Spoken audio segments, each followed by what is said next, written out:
Students, I am Mohammad Zaid and today we are going to start our next chapter and the chapter is related to capacitance. Capacitance के बारे में आपने basic introduction कुछ matric में पढ़ा था, उसके बाद एफएससी में भी पढ़ा था।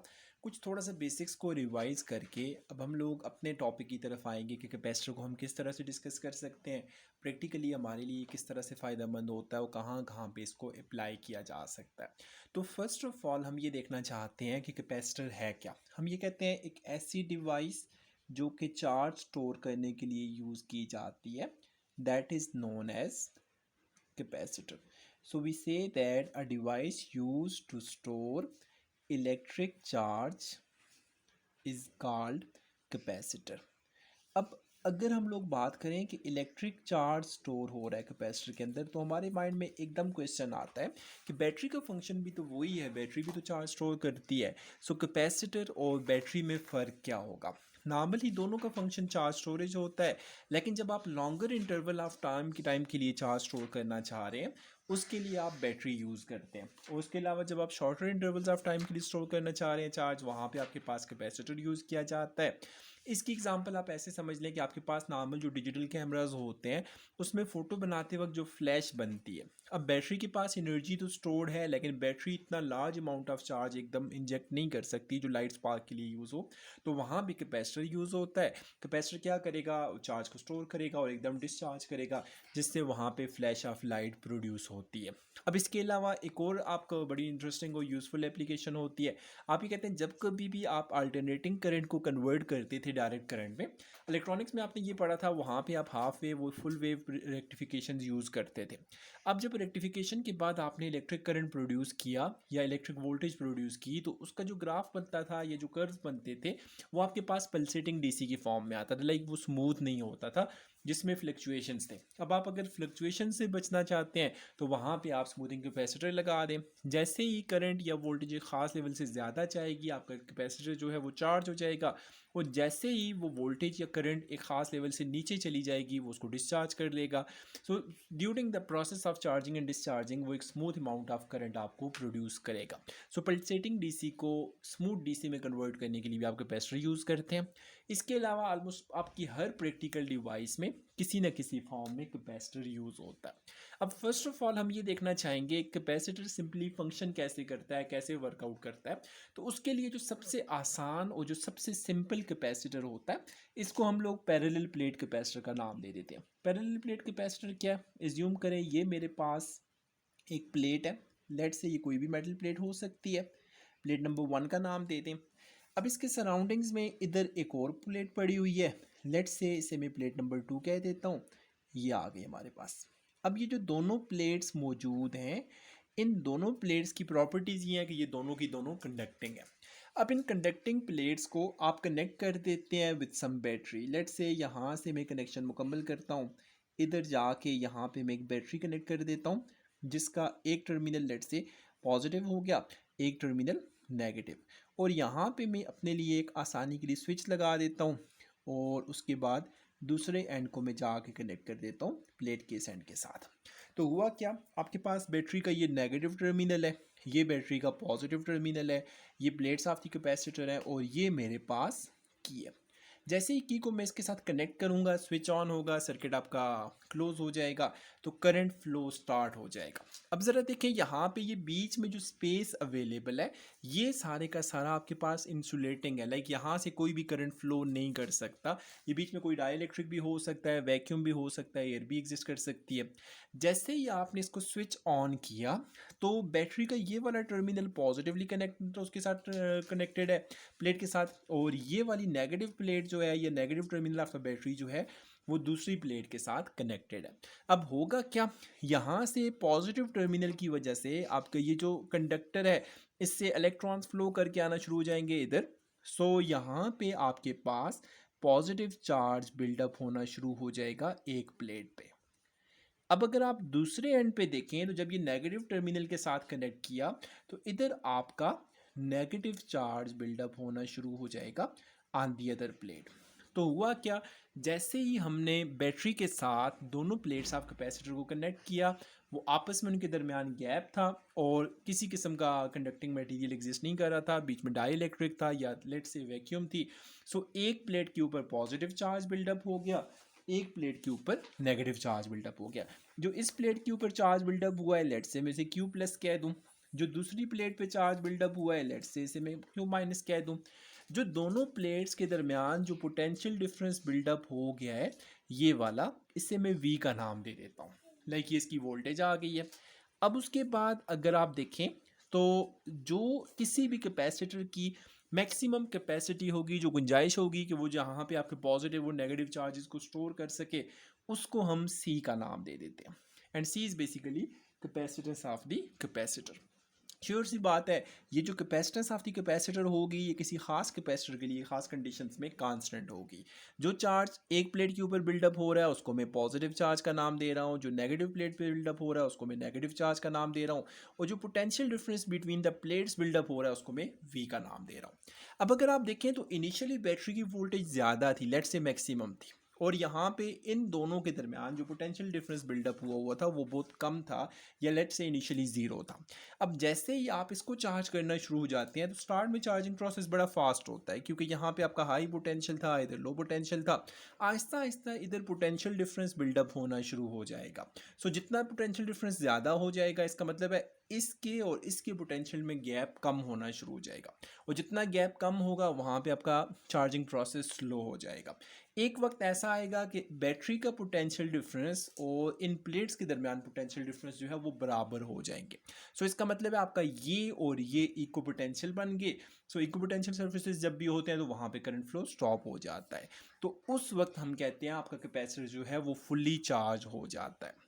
अब जब एक फुल्ली चार्ज कैपेसिटर है तो हम देखना चाहते हैं, हम ये कहते हैं कि ये जो चार्ज लेट से क्यू प्लस और क्यू माइनस से बचने के लिए मैं नेट चार्ज की बात करता हूँ, इसे मैं इफेक्टिवली क्यू का नाम दे देता हूँ। तो हम ये कहते हैं जो charge amount of charge Q store होता है that is directly proportional to V. जितना ज़्यादा बिल्डअप होगा पोटेंशियल डिफरेंस, उतना आपका चार्ज ज़्यादा स्टोर होगा, और जितना कम पोटेंशियल डिफरेंस स्टोर बिल्डअप हो रहा है इसका मतलब है लेस चार्ज अमाउंट स्टोर होगा। यहाँ से हम लिख सकते हैं Q is equal to some constant C into V. This is one of the fundamental equations which is used for capacitors. So Q is equal to CV, where Q is representing the net charge which can be either positive or negative. C is the capacitance of the capacitor and V is the voltage. अब यहाँ से C जो है capacitance, इसकी SI unit की बात करें तो हम कहते हैं SI unit of capacitance is farad, और ड्यू टू माइकल फेरेडे इस यूनिट का नाम रखा गया है। और अगर मैं फेरेड की बात करूं तो इस फार्मूला से हम लिख सकते हैं C is equal to Q divided by V. अब क्यू की यूनिट आप लोगों ने पढ़ी हुई है, चार्ज है, charge is measured in coulombs, और वोल्टेज की यूनिट आपने पढ़ी हुई है वोल्ट। तो इसका मतलब है जो आपका 1 फेरेड होगा that must be equal to 1 coulomb per 1 volt. सो यहाँ से हम 1 फेरेड को 1 कूलम पर 1 वोल्ट लिख सकते हैं। लेकिन नॉर्मली फेरेड जो है वो बहुत लार्जर यूनिट है, सो आप स्मॉलर प्रीफिक्सेस इसके यूज़ कर सकते हैं। It can be micro farad और it can be pico farad. So let's say अगर मैं 1 माइक्रो फेरेड का नाम दूं तो 1 माइक्रो फेरेड मीन्स दैट इट्स 10⁻⁻6 फेरेड्स। और अगर मैं कहूँ कि 1 पिको फेरेड है तो पिको जो होता है वो 10⁻12 होता है। सो ये 10⁻12 फेरेड्स के बराबर बनेगा। तो ये तो आ गया इसका बेसिक इंट्रोडक्शन जो कि किसी भी कैपेसिटर के लिए यूज़ होता है। अब उसके बाद अगर हम फर्दर देखना चाहें, हमें कैपेसिटेंस कैलकुलेट करनी पड़े इस सिस्टम के लिए, तो Q is equal to C V के फार्मूला में अगर आप देखें तो आपको ये भी पता होना चाहिए चार्ज का फार्मूला आप कहाँ से लेंगे, आपको ये भी पता होना चाहिए वोल्टेज का फार्मूला कैसे लेंगे।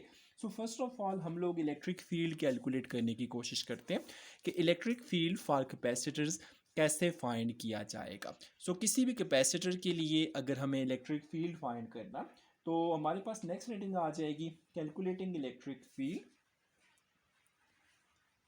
अब इलेक्ट्रिक फील्ड कैलकुलेट करने के लिए प्रीवियसली जो हम लोगों ने मेथड यूज़ किया था वो हमने गॉस लॉ को अप्लाई किया था। अब गॉस लॉ में आपने जो स्टेटमेंट पढ़ी थी, आपने कहा था कि Q बाय एप्सिलॉन नॉट जो होता है वो E डॉट डी ए के बराबर होता है। So from the Gauss law we have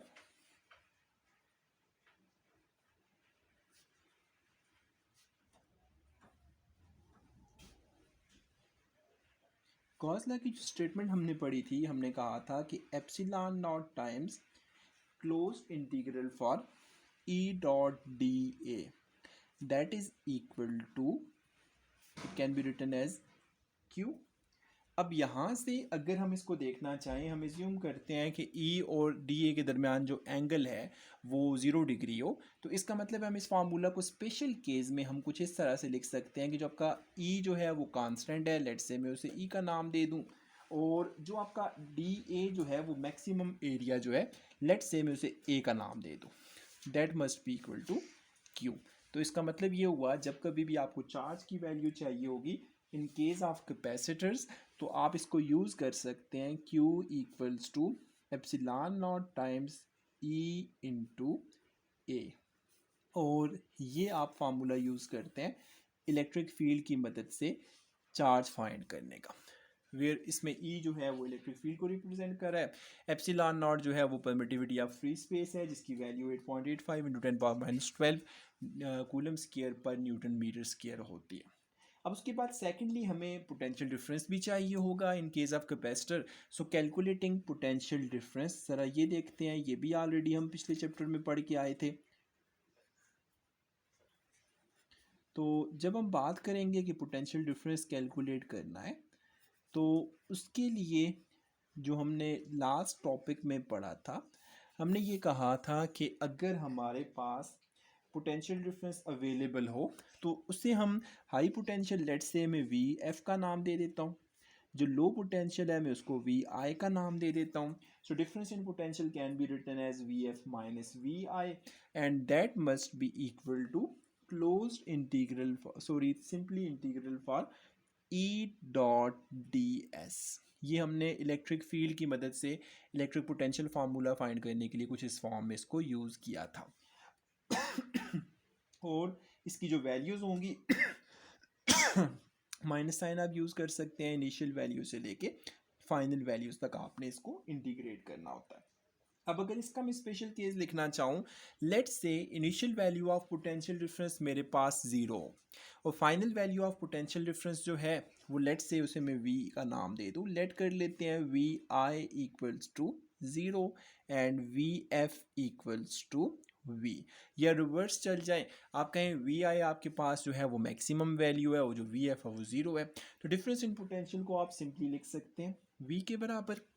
तो यहाँ से इन दोनों का डिफरेंस v बन जाएगा, और उसके बाद जब आप E डॉट डी एस को इंटीग्रेट करेंगे तो ये आपके पास सिंपली ई डी एस लिखा जा सकता है, और यहाँ से आपकी लिमिट्स जो हैं वो लेट्स से आपकी एक प्लेट नेगेटिव है, एक प्लेट पॉजिटिव है, तो इन केस ऑफ कैपेसिटर आप ये फार्मूला यूज़ कर सकते हैं, माइनस साइन को आप कहीं भी अब्जॉर्ब कर सकते हैं, वो आपकी अपनी चॉइस है, आप बड़ी वैल्यू को पॉजिटिव ले लें, छोटी वैल्यू को नेगेटिव लें, तो आपके पास रिजल्ट जो है वो पॉजिटिव आ जाएगा, और अगर आप छोटी वैल्यू को लेट्स से पॉजिटिव लेते हैं, बड़ी वैल्यू को नेगेटिव लेते हैं, तो आपका रिजल्ट माइनस आ जाएगा।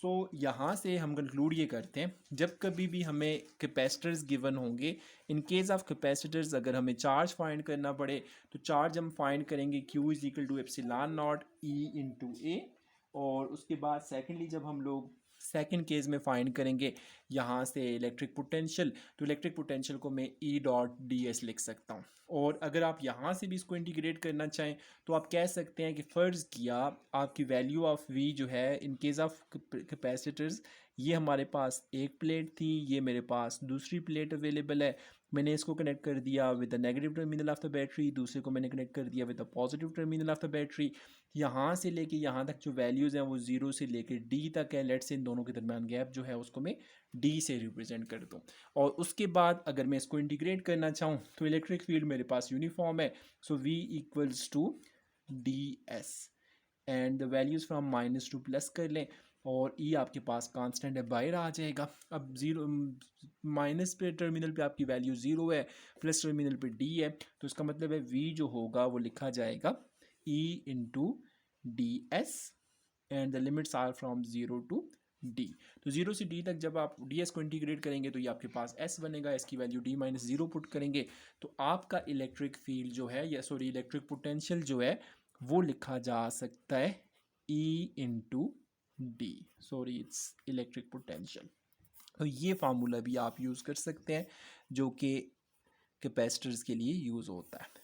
सो यहाँ आके कंक्लूड हमने ये किया कि बेसिक इंट्रोडक्शन क्या था किसी भी कैपेसिटर का, उसके बाद सेकेंडली हम किस तरह से कैपेसिटर्स में चार्जिंग करते हैं, और उसके बाद इसकी जो यूनिट है वो डिस्कस की हमने। उसके बाद चार्ज और पोटेंशियल फाइंड करने के लिए हमने इंटीग्रल फार्मूलाज को यूज़ किया जो हम गॉस लॉ के चैप्टर्स में ऑलरेडी पढ़ चुके थे। यहाँ पे आके ये टॉपिक आपका कंप्लीट होता है। इसके बाद इंशाल्लाह हम सेकंड स्टेज में जाके डिफरेंट टाइप्स ऑफ कैपेसिटर्स पे बात करेंगे, जिसमें हम लोग parallel plate capacitors, then cylindrical capacitors और स्फेरिकल कैपेसिटर्स पे बात करेंगे। उसके बाद नेक्स्ट आपका टॉपिक जो होगा वो capacitors in parallel and capacitors in series होगा। फिर उसके बाद गॉस लॉ और डाइलेक्ट्रिक्स पे बात करेंगे। That's it for today. Thank you very much and have a blessed weekend. अल्लाह हाफिज़।